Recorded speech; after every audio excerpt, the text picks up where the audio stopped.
The Kandil Mountains of northern Iraq serve as a rear base for the PKK, Turkey's Kurdish guerrilla fighters. Turkish planes regularly cross the border to bomb Kurdish rebel positions in Iraq, leading at times to collateral damage. Early August, 8 residents were killed in this village.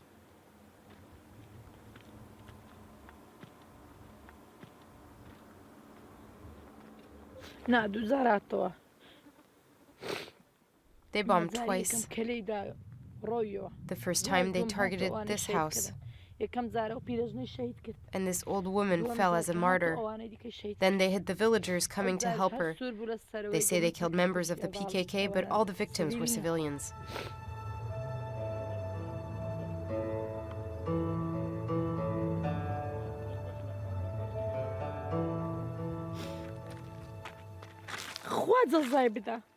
May God punish Turkey. My child is crying all the time. May God avenge my daughter. They took her father. They took her future.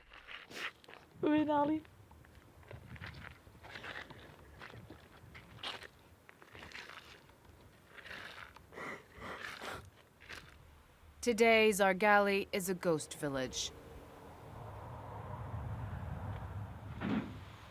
These two men briefly venture out to pick nuts. But a Turkish drone flies overhead.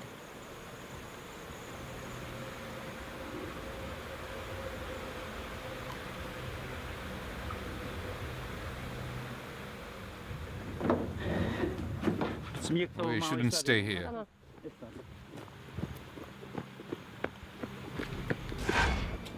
The Kurdistan Workers' Party, or PKK, has been fighting the Turkish government since 1984. Classified as a terrorist group by the United States and the European Union, the guerrillas demand autonomy for the Kurds, 40 million people, spread out across Turkey, Iraq, Syria, and Iran. After 2.5 years of negotiations, Ankara declared total war once again against the underground party. It's impossible to continue the peace process with those who threaten our national unity and security. Abdullah Öcalan, the PKK's charismatic leader, has been behind bars in Turkey for the last 16 years. But deep in the Kandil Mountains, his lieutenants continue to plan operations.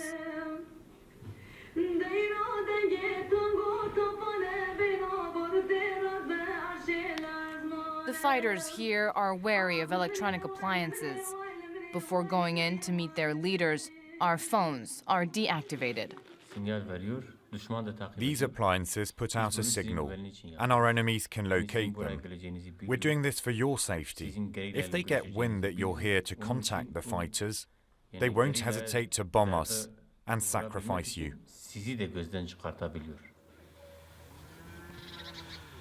We're taken to a secret location where a woman greets us. Bese Hozat is number 2 in the PKK after Abdullah Öcalan. The group calls itself socialist and secular and says it makes no distinction for gender. At every level, a man and a woman lead together. The PKK without women wouldn't be the PKK. It's a party based on freedom and equality between men and women. To solve the Kurdish conundrum, the PKK favors local democracy. Our model rejects nationalism, religious intolerance, racism, centralism. We're not in favor of an authoritarian project. Our objective is for all groups to protect themselves, for them to be the real power holders. The PKK says it seeks to liberate all groups of people in the Middle East. Our party isn't fighting for Kurdish freedom. We've already outgrown that mission. In this region, we're defending humanity, all people, all ethnicities, and all beliefs. They'll live together as friends and brothers, and they'll govern themselves. Kendisini örgütler ve yönetir, yaşar yani.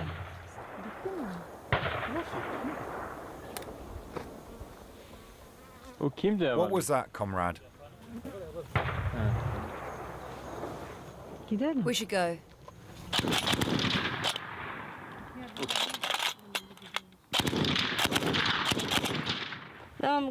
Further up in the mountains, PKK fighters are training for combat.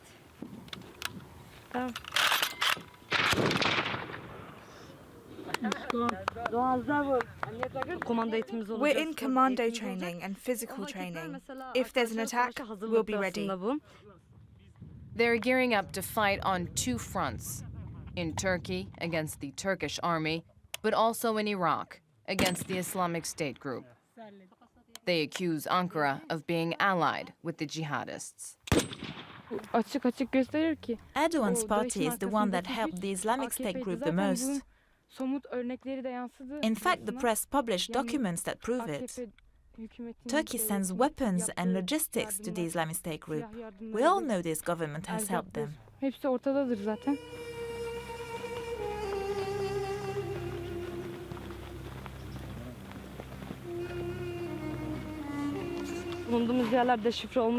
We always change our hideouts to avoid getting picked up by the drone's radar.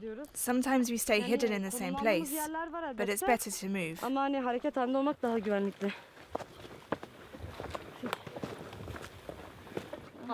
Under the trees it's safer. The planes can't see us.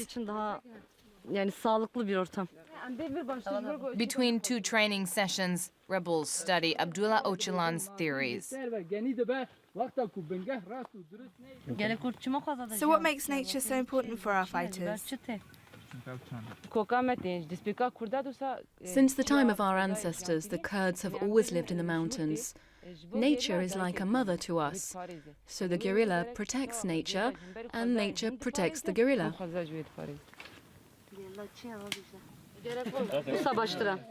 The majority of these militants took up weapons in Kurdish regions in southern Turkey. In every family, there's a father, a brother, a mother, or an uncle who's been assassinated. You can ask the comrades. They all feel hatred for the Turkish state.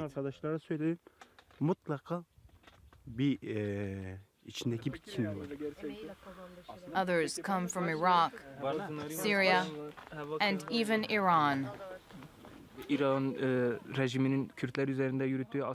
The Iranian regime has a policy of forcing Kurds to assimilate.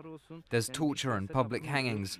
We have no political rights, so I joined the movement.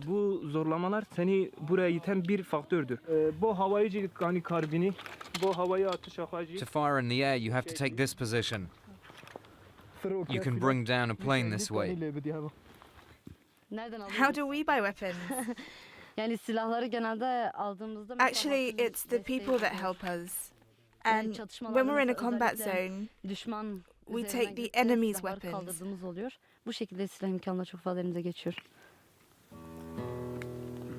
The sources of funding for the PKK are opaque.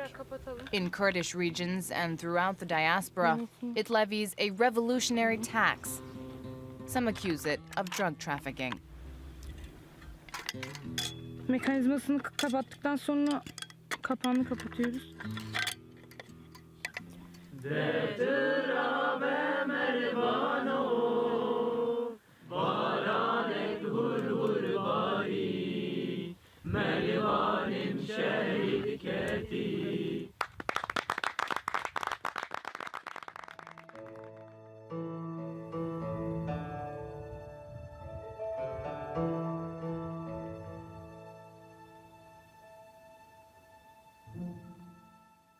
In 30 years, 20,000 men and women from the PKK have died in combat.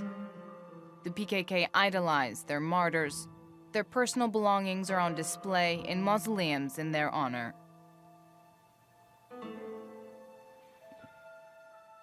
And since the fighting began against the Islamic State group, new tombs keep appearing.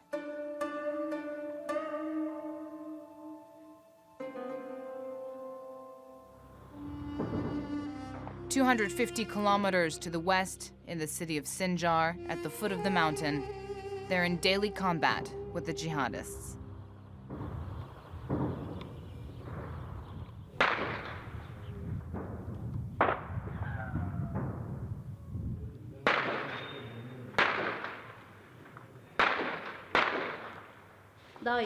From here, we can see the Islamic State group's positions. Ruken, who is just 26 years old, joined the PKK to fight the Turkish army. For the last year, she's been fighting on the front line against the Islamic State organization. They're on that hill, over there.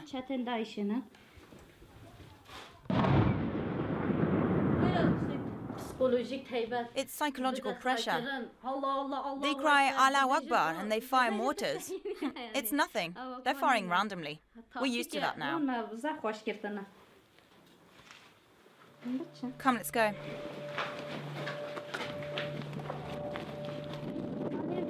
Hurry up. They're bombing.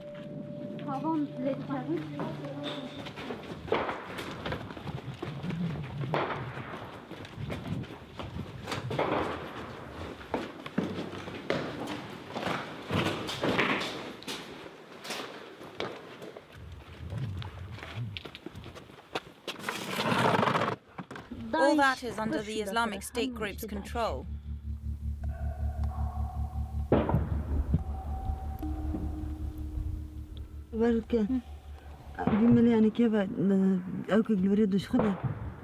حياة وجوها بيجبرد مرمية ضعيفة. تمام دي قتلي بس أجيبش.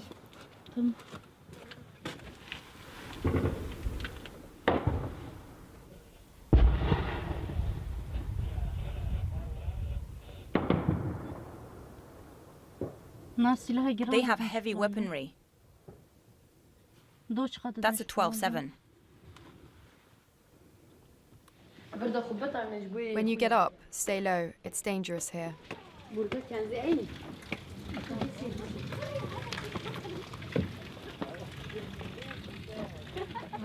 Stay low.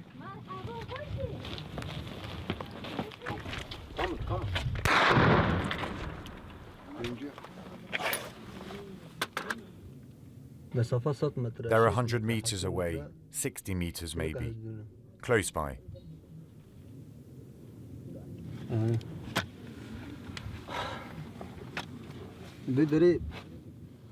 Here alone, they've sent in 5 or 6 car bombs. Everything has been destroyed, but we pushed back their attacks.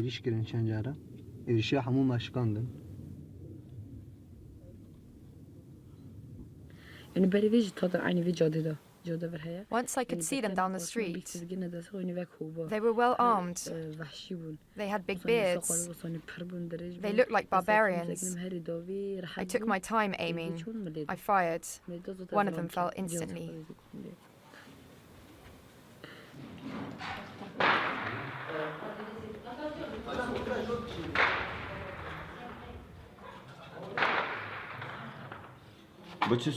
Those are sniper shots.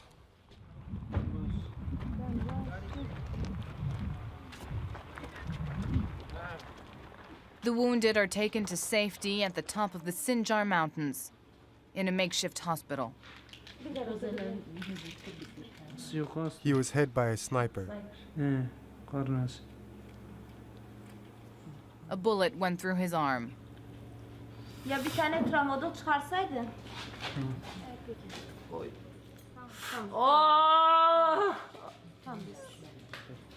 It's okay, it's not that bad.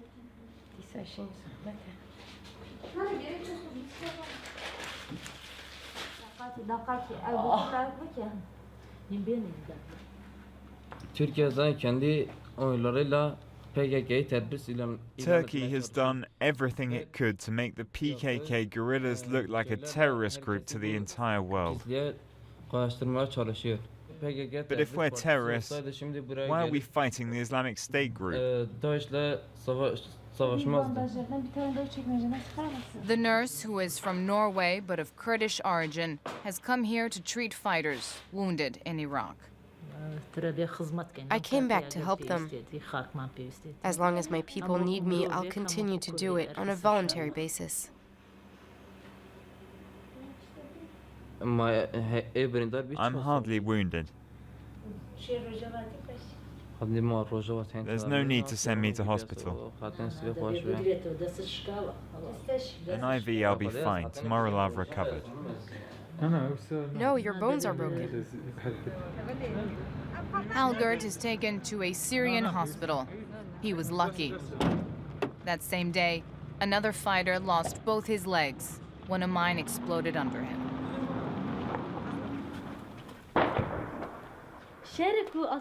Fighting for the PKK is a beautiful thing. We don't really think about fear.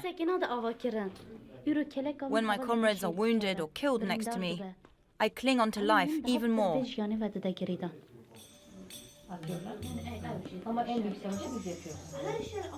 American warplanes often bomb the Islamic State group in the plains. Agit, the local PKK leader, says he has no contact with the international coalition. No one came to ask us what the PKK was doing in Sinjar, how we were working, and what our projects were. Here, the West favors the Peshmergas, the Iraqi Kurdish soldiers that can be seen in the distance on that pickup truck.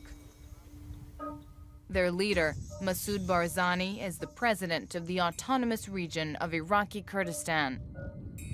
His Peshmerga fighters are armed by the West.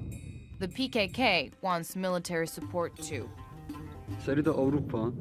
Europe, Germany, France, the US, they've all sent a lot of weapons, but we haven't seen any of them. And yet we're the ones on the front line. So let them come and see with their own eyes the weapons we're using to fight.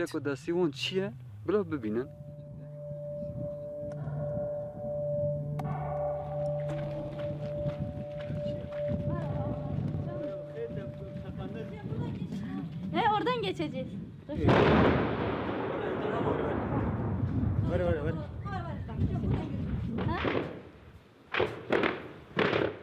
Faced with the jihadists' mortars, the PKK has mostly light weaponry.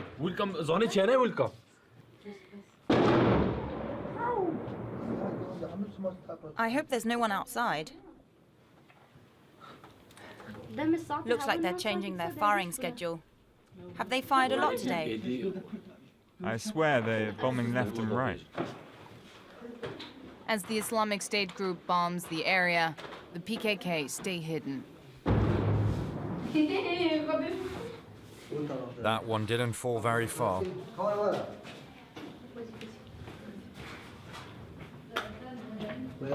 Look, there's still smoke.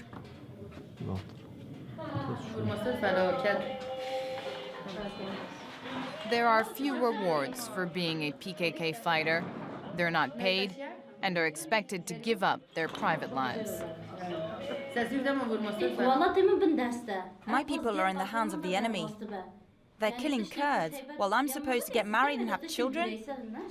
That's not a life. Having a house, a car, building a family, that's not important for us. Our family is the Kurdish people. There are millions of us. My parents know where I am, and they're proud.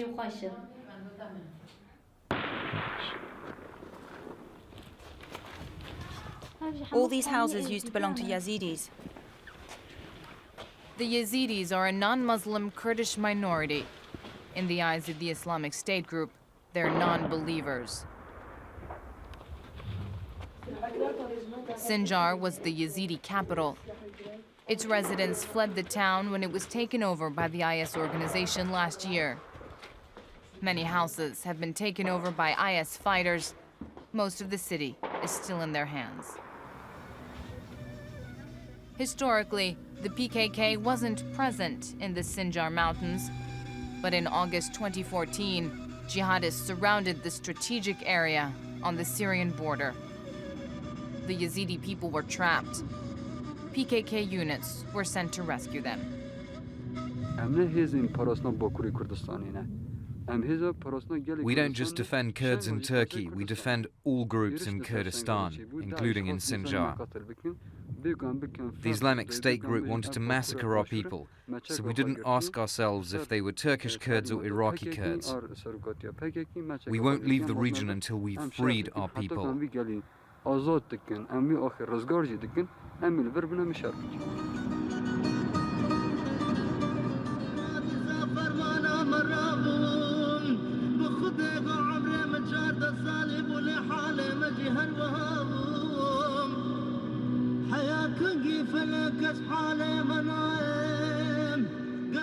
In 2014, the plight of the Yazidis touched hearts around the world. In just a few days, some 300,000 people fled the region. The weakest died in the desert, and thousands of women and girls were kidnapped to be forced into marriage with jihadist fighters. Today, just 15,000 residents remain in the Sinjar Mountains. They live in camps protected and provided for by the PKK. It makes a fertile recruiting ground for their cause.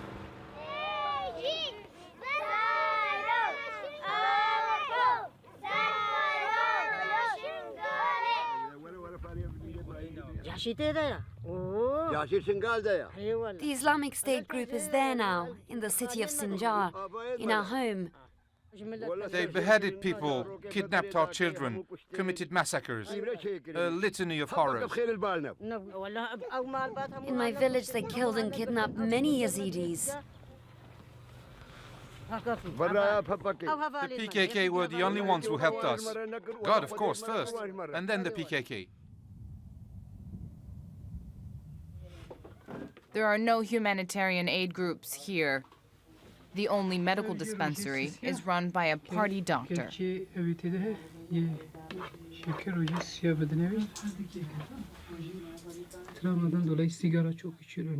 People are extremely traumatized. They smoke a lot. They are stressed, anxious. In many families, women have been raped. Some are still being held by the Islamic State group. So we try to restore their hope. We promise them we'll liberate Sinjar, that they'll get their dignity back and be able to defend themselves.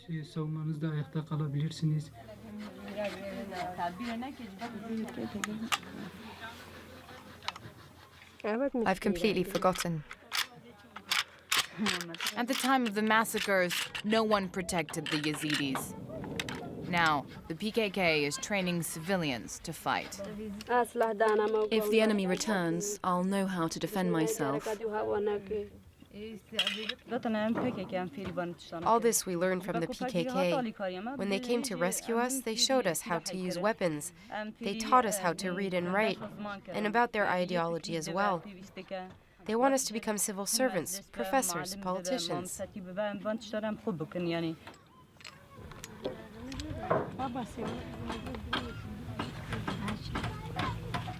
Nejla is 11 years old.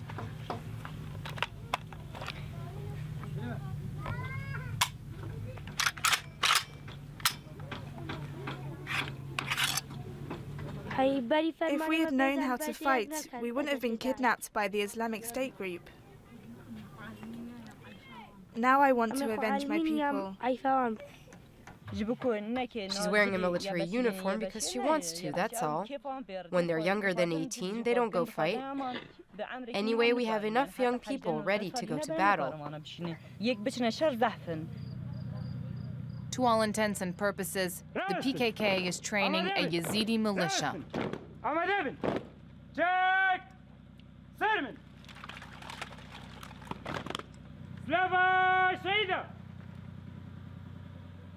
Its rituals and structure are copied from the PKK.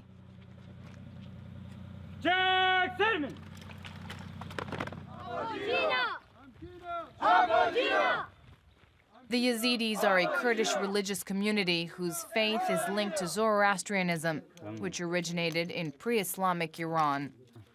They've been persecuted for centuries.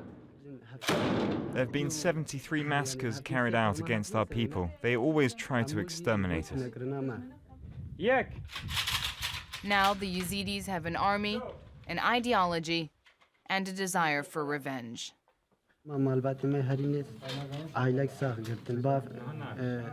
Among my friends and neighbors, they took an entire family. They beheaded the father and kept the wife and children. We paid a ransom and were able to free the mother and her daughters. But they kept the sons, indoctrinated them. Now they use them as child soldiers.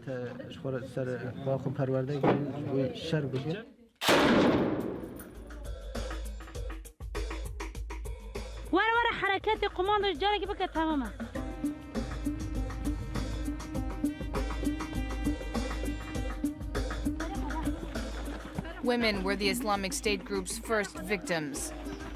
The PKK decided to set up a female Yazidi unit.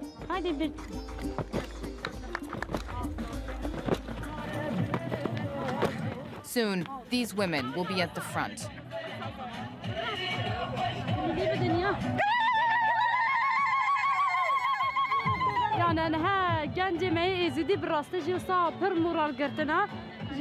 Our Yazidi youth is proud of its new army, and morale is high. They have many friends and family members that are in jihadist hands, and they will free them. They want revenge.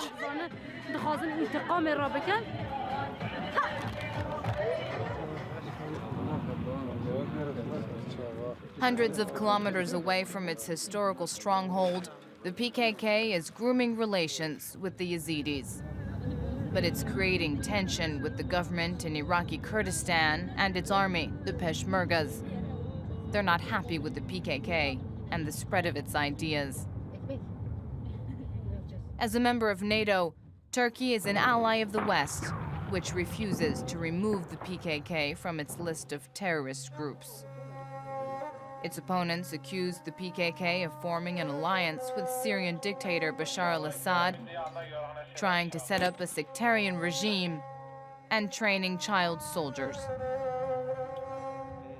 Be that as it may, the PKK continues to be respected by millions of Kurds and remains an impressive fighting force.